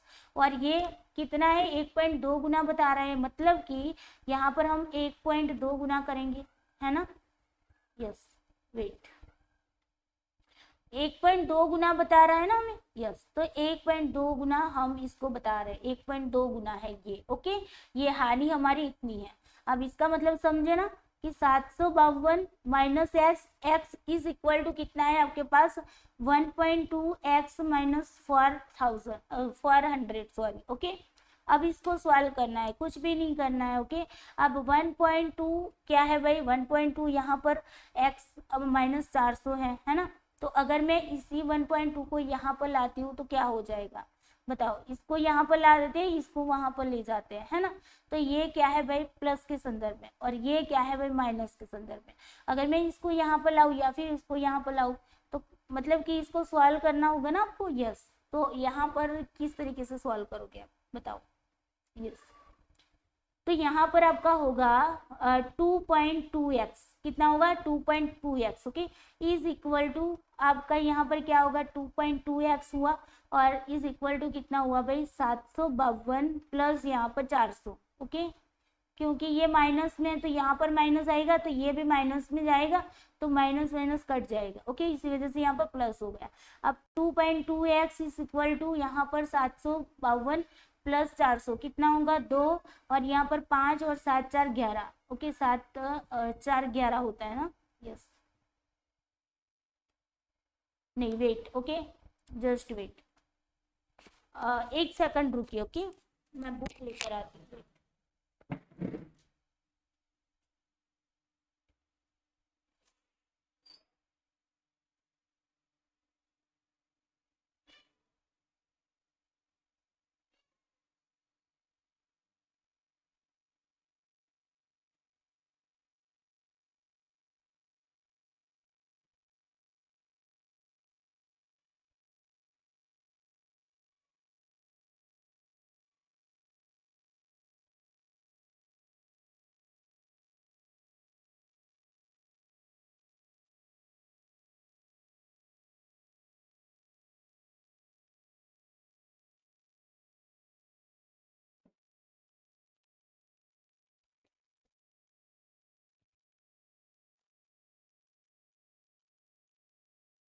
ओके चलिए, तो यहाँ पर हम कहाँ तक आए थे भाई, यस, इसको मैंने यहाँ से गुना किया, पहले इन दोनों को गुना किया फिर इन दोनों को गुना किया है ना, तो यहाँ से ही हम शुरुआत करते हैं, वेट, इसको अगर मैं 1.2 को 400 से मतलब कि मैं क्या करें गुना करें तो कितना होगा, तो देखो बार चौक कितने होंगे 48 होंगे, बार चौक 48 होंगे, प्लस यहाँ पर 48 तो होंगे, ये 0 0 हो जाएंगे, ये 0 0 है ना। अब यहाँ पर ये 1.2 है ना, तो पॉइंट भी तो मुझे हटाना पड़ेगा, है ना, तो मैं पॉइंट को हटाती हूँ, तो यहाँ पर पॉइंट को हटाऊंगी तो यहाँ पर 0.0 बन जाएगा, इसका मतलब है कि ये 0 0 पॉइंट और 0 कट जाएगा, तो हमारे पास कितना आएगा 752 प्लस 480, है ना, इस तरीके से आएगा, यस, वेट, ओके, अब देखो 752 प्लस 480 कितने होंगे, तो ये 2 हुआ, 8 5 13 हुआ, यहाँ पर एक आया 7 1 8 8 4 12, 1232 आपका यहाँ पर आंसर आया, ओके। अब 1232 और फिर ये जो 2.2 है ना, ये गुना के संदर्भ में यहाँ पर आएंगे तो क्या हो जाएगा भाई, भाग के संदर्भ में चला जाएगा, तो x इज इक्वल टू 1232, और ये जो 2.2 है वो मतलब कि हमें उसको भाग के संदर्भ में रखना है, तो मैं यहाँ पर 22 लिख सकती हूँ, और ये पॉइंट जो है वो यहाँ पर नीचे की ओर पॉइंट होगा ना, वो अगर उसको हटाना है तो मुझे उसे ऊपर की ओर ले जाना, ओके, ऊपर वाला होगा पॉइंट तो नीचे आएगा, नीचे वाला होगा तो ऊपर जाएगा, बस यही बात होती है, बस कुछ नहीं है करना है। अब इसको क्या करना है, सॉल्व करना है, तो 22 पंजे कितने होंगे 110 होंगे, 123 में से 110 जाएंगे तो 13 रहेंगे, तो यहाँ पर रहेगा 132, 132 मतलब कि 22 छंग हो जाएगी आपके 132, ओके, तो ये कट गया आपका 56 से, okay. x is equal to 56 into 10 कितना है, x is equal to 560, okay, 560 आ गया, तो यहाँ पर x क्या था हमारा cp था, पूछा क्या है लागत मूल्य मतलब कि कॉस्ट प्राइस cp पूछा है, ओके, तो यहाँ पर आंसर क्या आएगा भाई आपका 560 is the correct answer, clear, okay चलिए, ओके आगे चलते हैं नेक्स्ट क्वेश्चन की ओर। क्वेश्चन नंबर 20 कह रहा है कि 3 पुरुष 4 महिलाएं, 3 पुरुष है 4 महिलाएं हैं, ओके, 4 वुमेन है प्लस 6 बच्चे हैं, 6 चाइल्ड है, इज इक्वल टू 7 दिन में काम पूरा करते हैं, 7 डेज में काम पूरा करते हैं, ओके।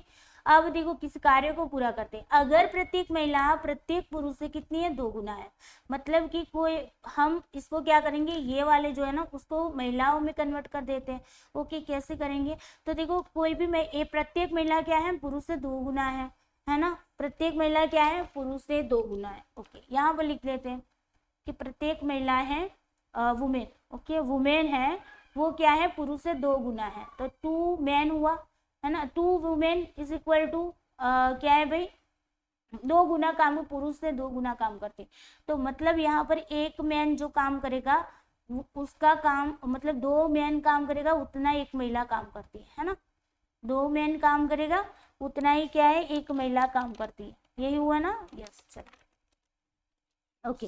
तो इसका मतलब क्या हुआ, अगर मुझे ये 3 मैन है उसको मुझे कन्वर्ट करना है तो किस तरीके से करूंगी, 3/2 वुमेन है ना, वुमेन में कन्वर्ट कर रहे हैं कि 3 मैन है ओके। और हमें मतलब कि पता चला कि प्रत्येक महिला जो है, एक महिला जो है ना वो पुरुष से 2 गुना काम करती है ओके। तो हमने इसको 2 गुना में कन्वर्ट कर दिया ओके।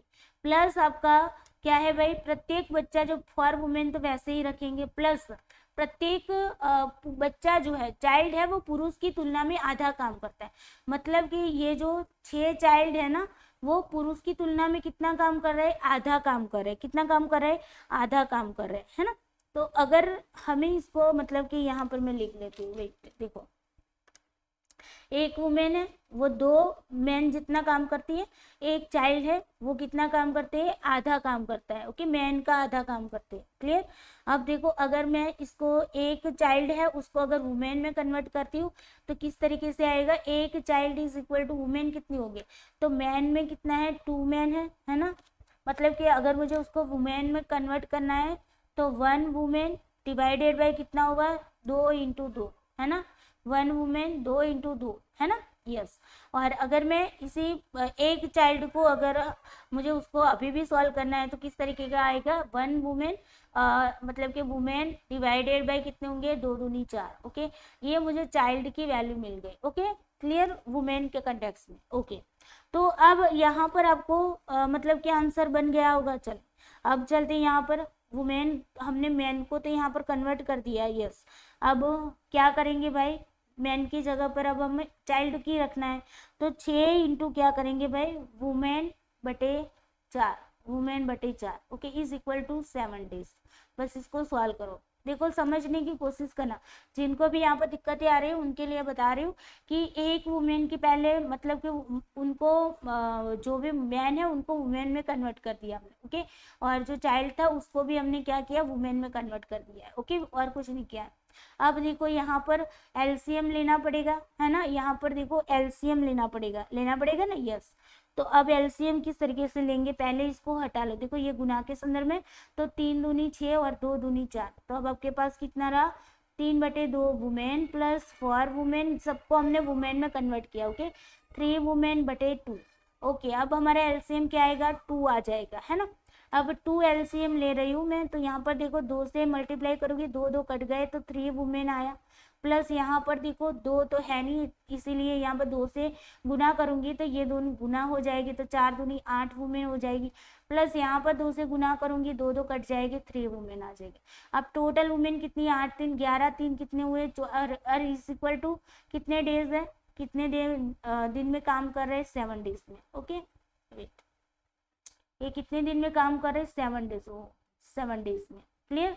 अब इसको सॉल्व करो तो 8 3 11, 3 कितने होंगे, 14, तो 14 women divided by 2 is equal to 7 days okay. अब इसको देखो 7 दूनी 14, तो 7 वुमेन जो है वो 7 दिन में काम करेगी, 7 वुमेन 7 दिन में काम करेगी। पूछा भी यही है कि 7 दिन में कितनी महिलाएं काम करती हैं, तो 7 दिन में कितनी महिलाएं काम करेगी, 7 वुमेन काम करेगी, तो first is the correct answer. Clear.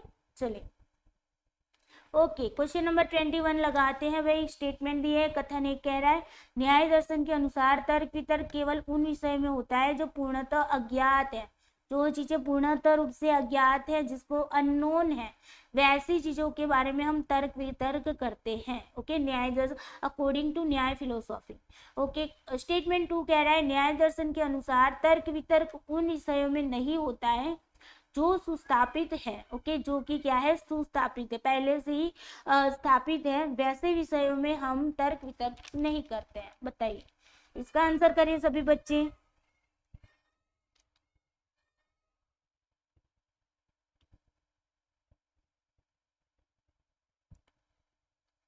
चलिए आंसर करिए सभी बच्चे। यस। तो क्या आएगा, पहला वाला जो है वो गलत है ओके। ये क्या है भाई, पहला वाला गलत है। क्यों, क्योंकि भाई पूर्णतः अज्ञात कैसे होता है उन विषय में, जो हम जिसके बारे में जानते ही नहीं, जो चीज हमारे पास अननोन है, उसके बारे में तर्क वितर्क कैसे कर सकते हैं, नहीं कर सकते ना, बिल्कुल। तो ये वाला गलत है। दूसरा वाला सही है कि जो सुस्थापित है, मतलब कि जो स्टैब्लिश है उसके बारे में ही हम मतलब तर्क वितर्क करेंगे ना, स्टैब्लिश होगा वही तो हमें पता होगा, इसी वजह से तो हम उसको मतलब कि उसके बारे में आर्ग्यूमेंट कर सकते हैं। जो चीज हमें पता ही नहीं उसके बारे में हम आर्ग्यूमेंट कैसे कर सकते हैं, नहीं कर सकते, है ना। तो पहला वाला आपका गलत है, दूसरा वाला करेक्ट है। ओके, तो fourth is the correct answer. चलिए आगे बढ़ते हैं। क्वेश्चन नंबर 22 लगाओ। क्वेश्चन नंबर 22 कह रहा है न्याय दर्शन के संदर्भ में निम्नांकित में से कौन सा कथन सत्य है। चलिए कौन सा कथन सत्य है।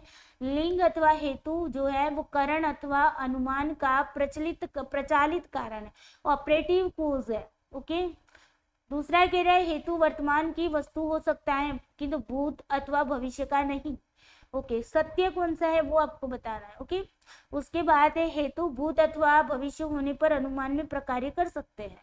ओके, और फोर्थ कह रहा है कि व्याप्ति अथवा हेतु और साध्य के बीच पूर्ण संबंध के ज्ञान के अतिरिक्त हेतु निष्पत्ति तक पहुंचा सकता है। चलिए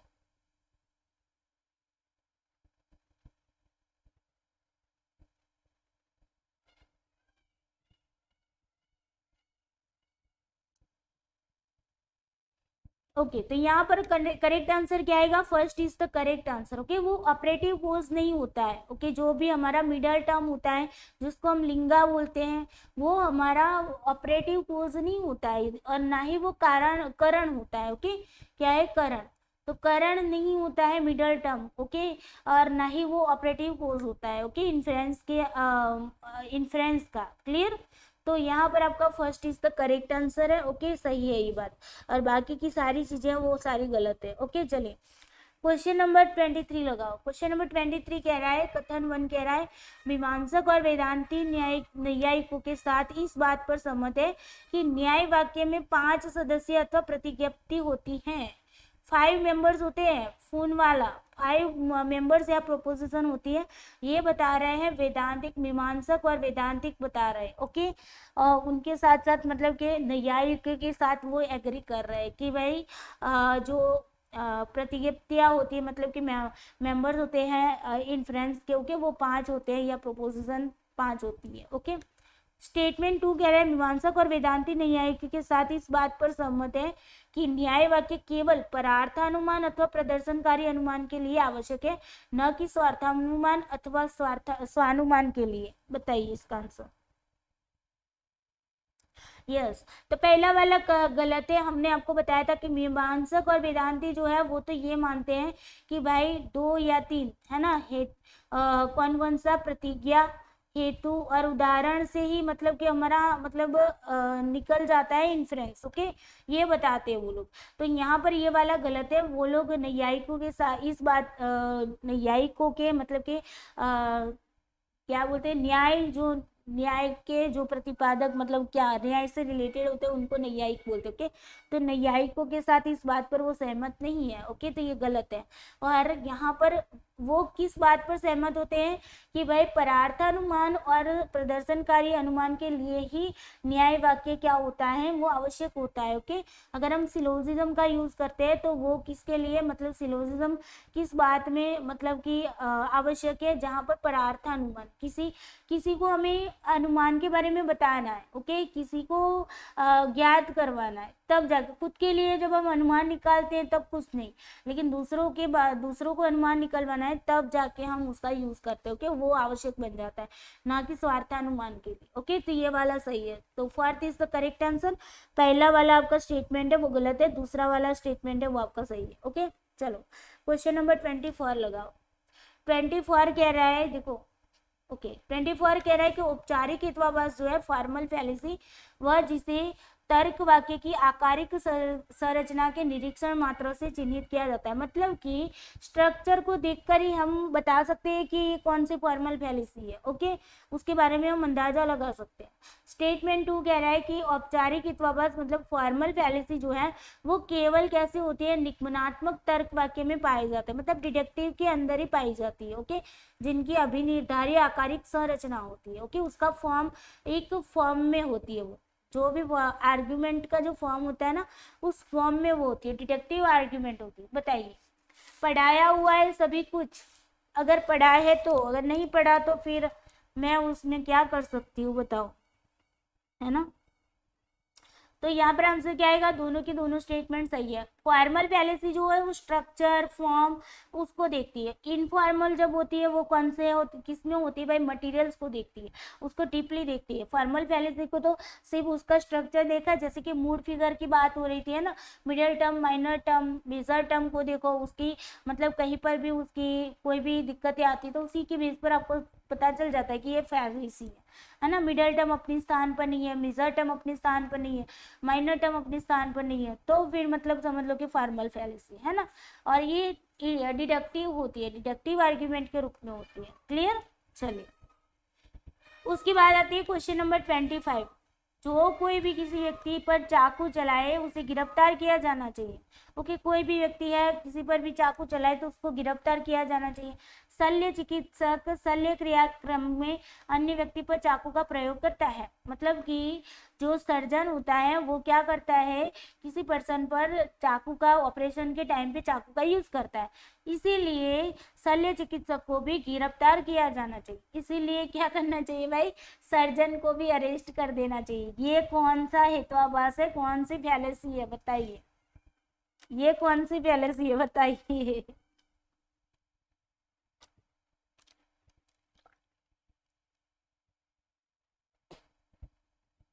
यस, इसका आंसर आएगा फैलेसी ऑफ एक्सीडेंट। ओके, क्या होगा, फैलेसी ऑफ एक्सीडेंट। क्लियर।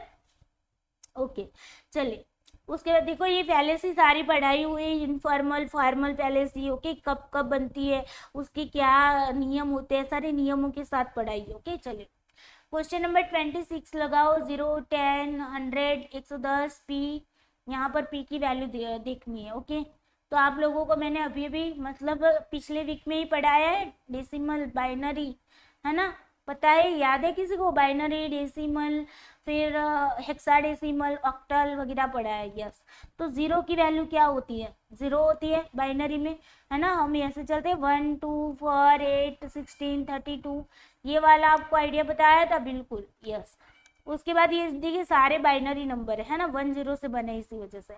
10 का मतलब क्या होता है, देखो 0 का मतलब 0 होता है ना। फिर हम वहां पर क्या करते हैं, 1 का मतलब 1 करते हैं। उसके बाद देखो 2 का मतलब क्या होता है, 10 होता है। 2 का मतलब क्या होता है, 10 होता है, तो 10 का यहाँ पर 2 होगा। ओके, फिर 3 का मतलब क्या होता है, 10 के बाद क्या आता है, 11 आता है। बाइनरी नंबर से बनती हो वैसी संख्याएं देखनी है। ओके, 3 का मतलब क्या होता है, 11 होता है। 4 का मतलब क्या होगा, 11 के बाद क्या आ जाएगा आपका, 100 आ जाएगा, है ना। उसके बाद मतलब 11 के बाद 1 और 0 से बनने वाली डायरेक्टली संख्या कौन सी होगी, 100 होगी। तो 4 का मतलब 100 होता है बाइनरी नंबर। यस, तो यहाँ पर 100 है, बिल्कुल।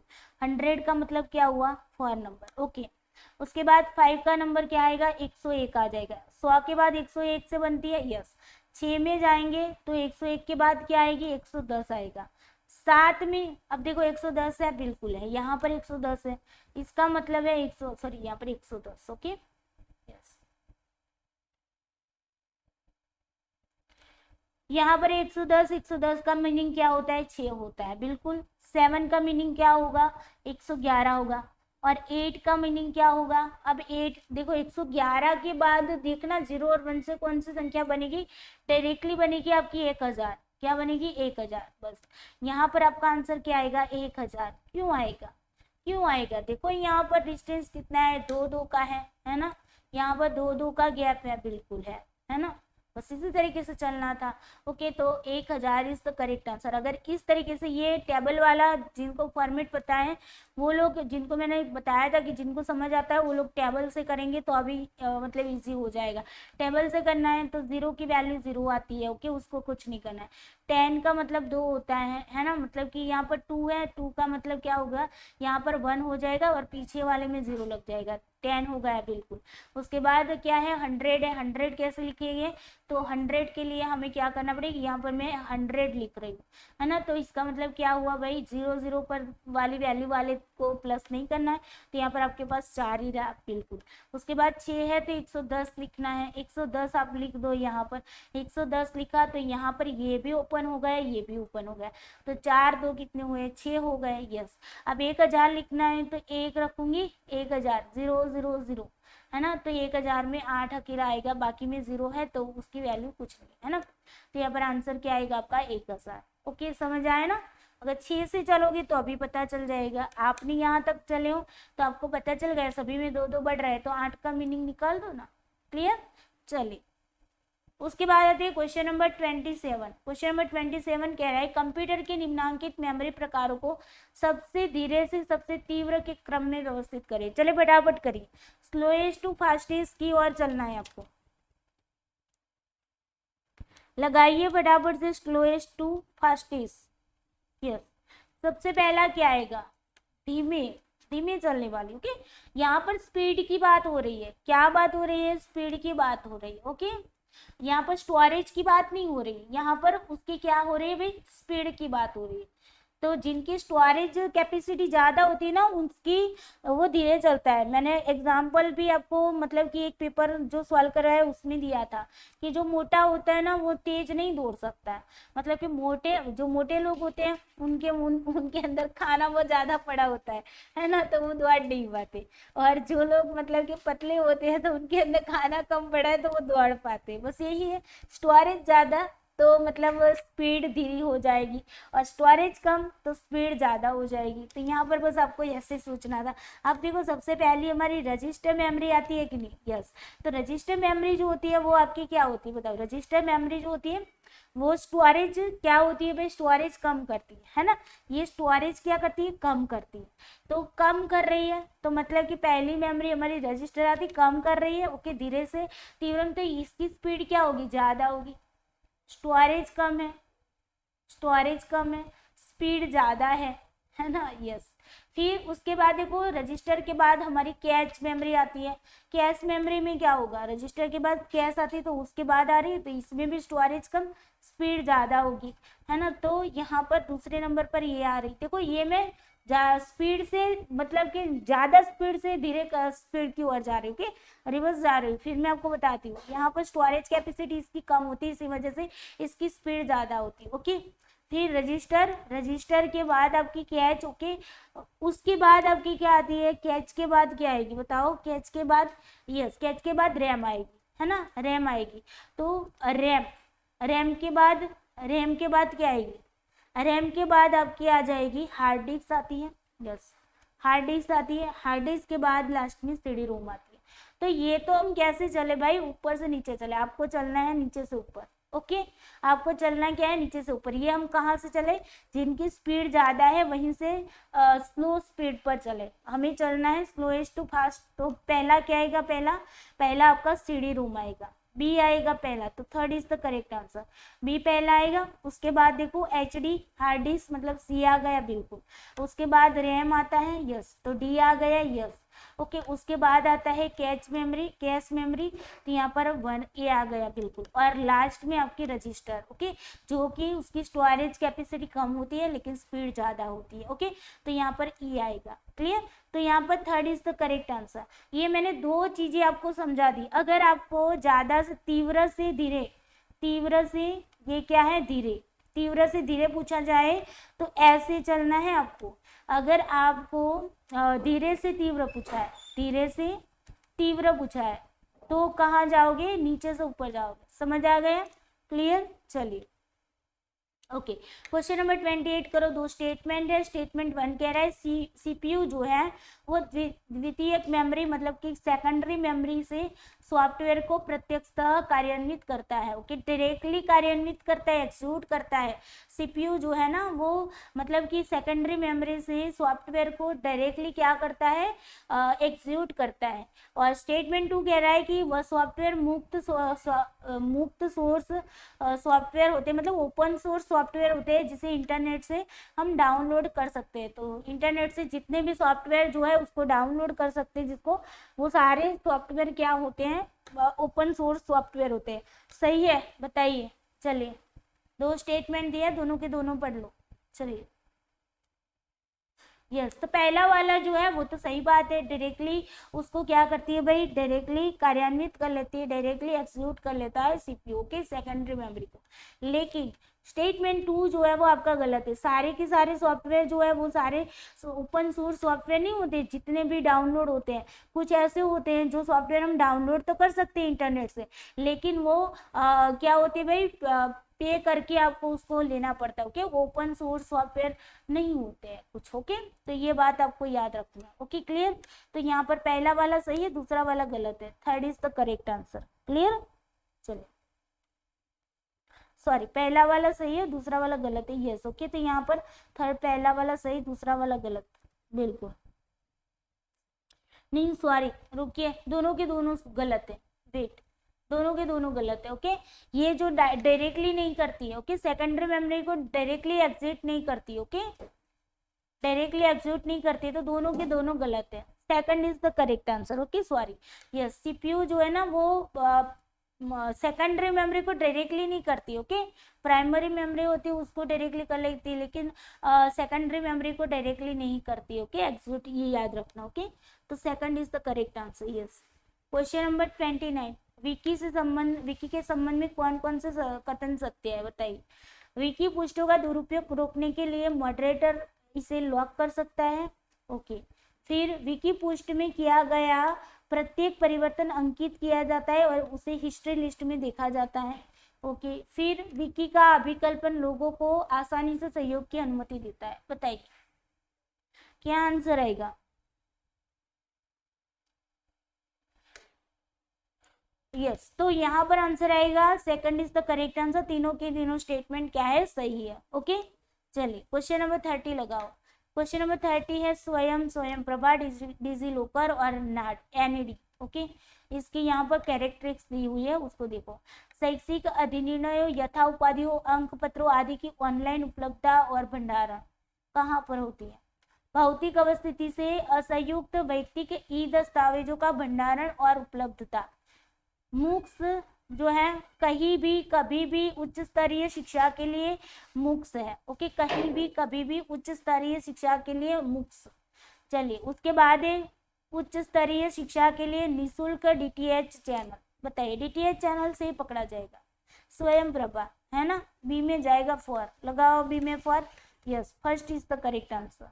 क्या आएगा, first is the correct answer. एक ही से आपका आंसर बन रहा है। ओके, स्वयं में क्या जाएगा भाई, स्वयं क्या है भाई, मुक्स का ही एक पार्ट है ना, मुक्स के अंतर्गत ही आ जाता है। ओके, उसके बाद है डिजी लॉकर। क्या होता है, डिजी लॉकर के अंदर हम ई दस्तावेजों को रखते हैं। ओके, जैसे कि आपका ड्राइविंग लाइसेंस है, आपका मतलब कि कोई मार्कशीट है। ओके, तो सारे डॉक्यूमेंट्स ई दस्तावेजों का भंडारण करता है। ओके, और एनईडी क्या है भाई, जो भी आपकी मतलब कि अवार्ड नेमली जो डिग्री होती है, मार्कशीट होती है। ओके, उसको आप ऑनलाइन स्टोर कर सकते हैं एनईडी के अंदर। क्लियर। चलो आगे बढ़े। यस, वीडियो को लाइक शेयर जरूर कर देना। ओके, अभी तक मैंने बोला नहीं कि वीडियो को लाइक कर दो, लेकिन आप लोगों को खुद को भी पता चलना चाहिए कि हाँ वीडियो को लाइक करना है। ओके, क्वेश्चन नंबर 31, कचरा के रूप में श्रेणीकृत अपशिष्ट का अपशिष्ट घटक है। बताओ कचरा के रूप में कौन सा आएगा। चलिए, ट्रैश जो बोलते हैं ना, ट्रैश का मतलब होता है कचरा। ओके, उसके अंदर कौन से कंपोनेंट्स आएंगे, बताओ। यस, जिसको देखो ये जो होता है ना उसको हम MSW भी बोलते हैं, म्यूनिसिपल सॉलिड वेस्ट भी बोलते हैं। ओके, म्यूनिसिपल सॉलिड वेस्ट भी बोलते हैं। ओके, चलिए, तो इसके अंदर क्या क्या आएगा भाई, इसके अंदर आएगा आपका पेपर, कार्डबोर्ड, कार्टून्स। ओके, मतलब कि कार्टन होता है ना वो। ओके, उसके बाद क्या आएगा भाई, उसके बाद आपका आएगा यहाँ पर एनिमल वेस्टेज नहीं आएगा, ओके। सी वाला इंडस्ट्रीज वाला भी नहीं आएगा, वेजिटेबल वेस्टेज भी नहीं आएगा, वुड आएगा, ओके।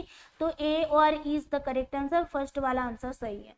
क्लियर। इसको मैंने पीपल डेवलपमेंट के पीवाई केस करवाए, उसमें डिटेल्स में समझाया, ओके। इसी वजह से यहाँ पर नहीं समझा रही, ताकि आपका टाइम बच जाए।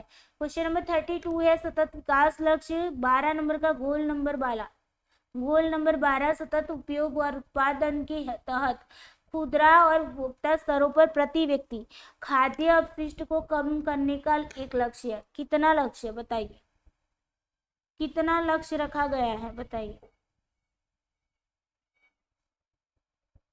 यस, तो करेक्ट आंसर इज द आधा, मतलब कि एक क्या बोलते हैं, एक तृतीयांश है ना, एक तृतीयांश यहाँ पर लक्ष्य रखा गया है। क्लियर।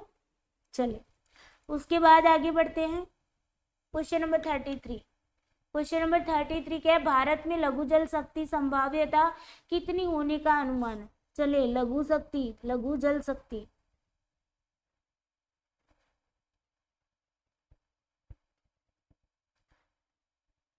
यस, तो correct answer is the 20 gigawatt, okay. 20 gigawatt की यहाँ पर अनुमानित जो छोटे जल विद्युत संयंत्र है, ओके, उसकी बात की गई, ओके। लघु मतलब छोटे, हाइड्रो स्मॉल हाइड्रो पावर की बात हो रही है, ओके।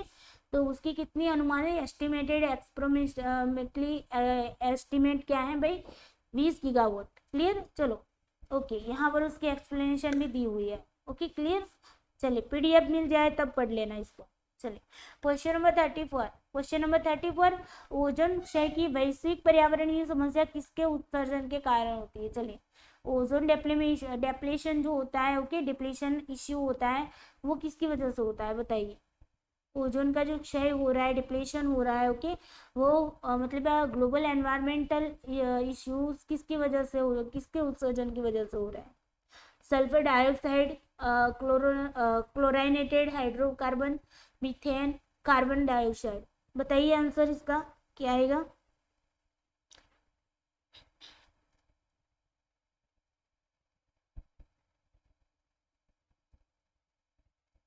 यस, तो correct answer is the B, only B, okay. Chlorinated hydrocarbon से उसकी वजह से ये ओजोन का क्षय हो रहा है। क्लियर। चलिए उसके बाद चलते हैं क्वेश्चन नंबर 35। निम्नांकित में से किस प्राकृतिक आपदा को स्थलाकृतिय के रूप में श्रेणीकृत किया जाता है बताइए। कौन सी प्राकृतिक आपदा है जिसको हम क्या करते हैं, टोपोग्राफिक के अंदर रखते हैं। स्थलाकृतिक का मतलब होता है टोपोग्राफी के अंदर क्लासिफाइड करते हैं, बताइए। वैसे 3 तरह के होते हैं, मटेरियोलॉजिकल डिजास्टर होते हैं, ट्रोपोग्राफिकल डिजास्टर होते हैं और एनवायरमेंटल डिजास्टर। एनवायरमेंटल होते हैं वो एनवायरमेंट के रिलेटेड होते हैं, जैसे कि ग्लोबल वार्मिंग हो गया, ओके, उसके बाद ओजोन डिप्लेशन हो गया, ओके, सोलर फ्लेयर हो गया, ये सारे आपके एनवायरमेंटल डिजास्टर हैं।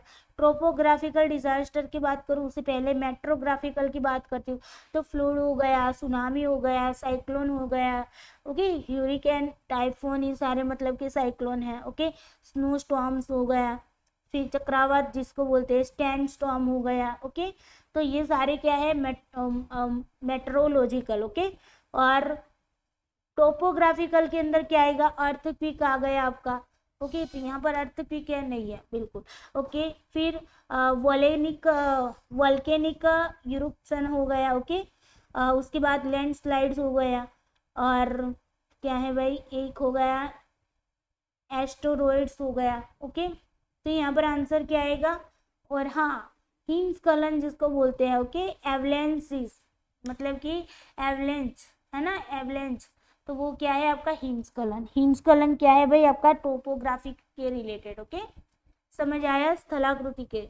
यस, चलिए उसके बाद आता है आपका 36 है नई शिक्षा नीति 2020 में निम्नांकित में से किसका पाठ्यक्रम ढांचा तैयार करने का प्रस्ताव है।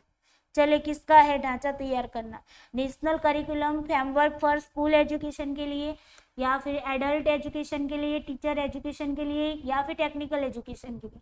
समझाया हुआ क्वेश्चन है। चलिए आंसर करिए सभी बच्चे।